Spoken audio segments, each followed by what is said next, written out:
Assalamualaikum Bu Rahmi. Waalaikumsalam, Bu. Gimana kabarnya hari ini Ibu? Alhamdulillah luar biasa, Bu. Alhamdulillah ya. Perasaannya bagaimana hari ini Bu? Aman-aman aja, Bu. Baik-baik saja. Insya Allah saya bahagia dunia akhirat. Alhamdulillah ya. Iya, Bu. Eee, tapi ya saya lihat sepertinya Ibu kayak ada sesuatu deh, kayak ada masalah begitu. Kalau memang Ibu ada masalah, kalau Ibu mau berbagi, boleh Ibu berbagi dengan saya? Iya, Bu. Saya lagi ada masalah sebetulnya di kelas saya. Banyak sekali saat ini siswa saya yang fasih, Bu, terhadap pembelajaran yang saya sampaikan. Jadi saya sedih. Kemudian saya juga khawatir, Bu. Takutnya nanti peserta didik saya tidak bisa memahami pembelajaran yang saya kasih, Bu. Kemudian juga saya merasa takut nanti mereka itu akan ketinggalan pembelajaran. Begitu, Bu. Makanya saya sedih uring-uringan ke depannya, Bu. Oh begitu Bu ya. Jadi kira-kira nih, apa saja sih, faktor yang menyebabkan murid Bu Rahmi itu fasih di kelas? Faktor sebetulnya banyak, Bu, ya. Salah satunya bisa jadi karena peserta didik saya yang sudah di fase tinggi, yang pertama tidak bisa membaca, Mhm, kemudian karena faktor lingkungan, kemudian juga karena faktor dari merekanya, Bu, tidak tertarik untuk belajar, begitu, Bu. begitu Bu ya. Jadi, bagaimana nih kondisi belajar murid, di rumah? Ada nggak Ibu, konsultasi dengan siapa begitu? Iya, Bu. Saya sudah pernah, Bu, ya, konsultasi dengan bukan seluruh sih, Bu, hampir sebagian dari wali siswa. Namun ya begitu, Bu, karena background dari peserta didik saya ini tidak ada yang tinggi-tinggi sekali pendidikannya dan mayoritasnya peserta didik saya walinya itu tidak bisa membaca, Bu. Jadi otomatis mereka di rumah Ibu itu tidak ada dorongan, Bu, motivasi untuk belajar. Jadi bisa dibilang, Bu, mereka itu tidak ada harapan untuk belajar lebih ke depannya, Bu, begitu. Begitu Bu ya, Rami ya. Baik Bu, jadi, dari pemantauan Ibu nih, Mhm. apa yang bisa Ibu lakukan untuk membantu murid tersebut lebih aktif nanti di kelas? Ya, saya yang pertama sekali sih, Bu, akan merefleksikan diri saya, Bu, ya. Karena saya sadar, Bu, sebagai manusia itu tentu banyak salah. Jadi saya berpikir untuk berkolaborasi dulu, Bu, dengan rekan sejawat saya. Saya akan meminta nanti rekan sejawat saya mensupervisi saya, Bu. Bagaimana sih, apa sih yang salah dengan pembelajaran yang saya ampuh sehingga peserta didik saya ini tidak begitu tertarik dengan proses yang pembelajaran yang saya ampuh. Kemudian, Bu, saya juga akan memperkaya diri saya dengan mencari metode pembelajaran yang bisa meningkatkan kreativitas peserta didik saya. Kemudian juga saya akan berkolaborasi lagi dengan kepala sekolah dan wali siswa, Bu, untuk bisa terus dan terus memotivasi peserta didik saya. Dan tentunya terakhir saya juga akan mengembangkan bakat diri saya sebagai pendidik melalui ikut dan berpartisipasi aktif di dalam komunitas ataupun nanti di dalam pelatihan mandiri ataupun pelatihan secara online seperti itu, Bu.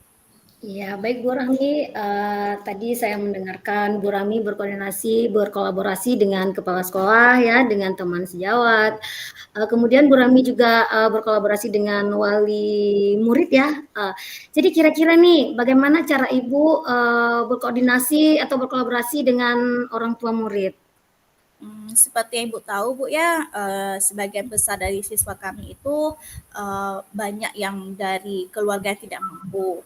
Jadi kalau pergi ke sekolah pun mereka juga diantar, Bu, walaupun diantarnya itu pakai jalan kaki. Jadi ketika saya berkomunikasi, saya gunakan waktu untuk bertemu dengan orang tua, Bu, di gerbang ataupun nanti saya akan mengirim surat kepada wali siswa untuk datang ke sekolah untuk membahas tentang keadaan peserta didik saya ataupun nanti saya akan meminta dari wali siswanya untuk berpartisipasi di dalam komunitas yang diadakan di sekolah, Bu. Sehingga nantinya kami bisa membahas nih apa-apa saja permasalahan yang kami hadapi Bu di dalam kelas begitu Bu.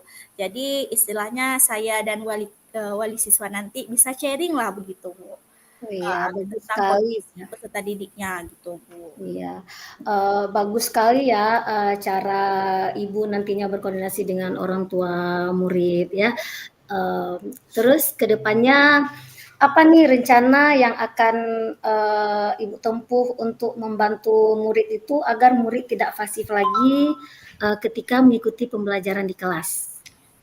Sepertinya Bu, seperti yang saya bilang tadi, saya akan memperkaya metode pembelajaran saya. Misalnya bisa jadi saya menyelipkan ice breaking, ataupun nanti saya menayangkan video pembelajaran yang menarik, Hmm. ataupun nanti saya juga akan sesekali Bu mengadakan pembelajarannya itu di luar kelas Bu, supaya anak didik saya itu tidak bosan selalu berada di dalam kelas.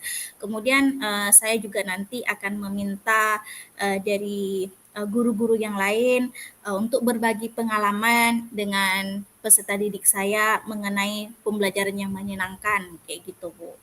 Begitu Bu. Oh iya, baik Bu Rahmi. Jadi sepertinya terjawab ya solusinya Bu ya. Iya. Ya, tadi saya hanya memberikan beberapa pertanyaan untuk menggali bagaimana ini Bu, akhirnya Ibu mendapatkan sendiri bagaimana solusi dari permasalahan Ibu.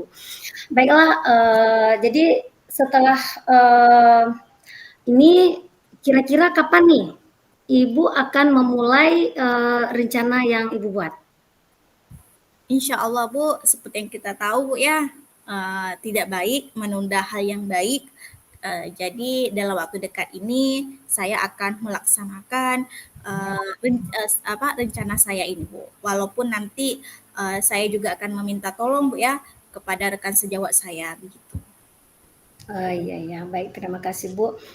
Jadi harapan Ibu nih, harapan Ibu sebagai pemimpin pembelajaran, jadi harapan Ibu ke depannya seperti apa? Tidak menuntut kemungkinan Bu ya, kita ini sebagai seorang pendidik, sebagai seorang pemimpin pembelajaran, tentunya kita menaruh harapan besar sekali kepada peserta didik kita Bu ya. Kita mau peserta didik kita itu ya sukses, tidak hanya sukses dunia tapi juga sukses dengan akhirat. Apalagi Bu, saya ini kan guru pelajaran agama Bu ya. Otomatis saya ingin anak didik saya itu ya berakhlak mulia, kemudian bisa meneladani sifat-sifat Rasul dalam kehidupan sehari-harinya. Kemudian saya juga berharap nanti anak didik saya itu bisa menghargai apa yang ada di dalam diri mereka sehingga mereka bisa sukses dunia dan akhirat begitu Bu. Iya, ya semoga saja Ibu ya, semoga harapan kita, harapan Ibu, harapan kita semua sebagai guru, pemimpin pembelajaran bisa tercapai seperti yang kita inginkan gitu Bu ya. Terima kasih banyak atas waktunya dan terima kasih Ibu Rami sudah bersedia berbagi dengan saya. Saya hanya memfasilitasi saja Ibu supaya bisa mendapatkan solusi seperti apa solusi masalah yang Ibu hadapi sekarang ini. Baik Bu, terima kasih atas waktunya. Assalamualaikum warahmatullahi wabarakatuh. Waalaikumsalam warahmatullahi wabarakatuh.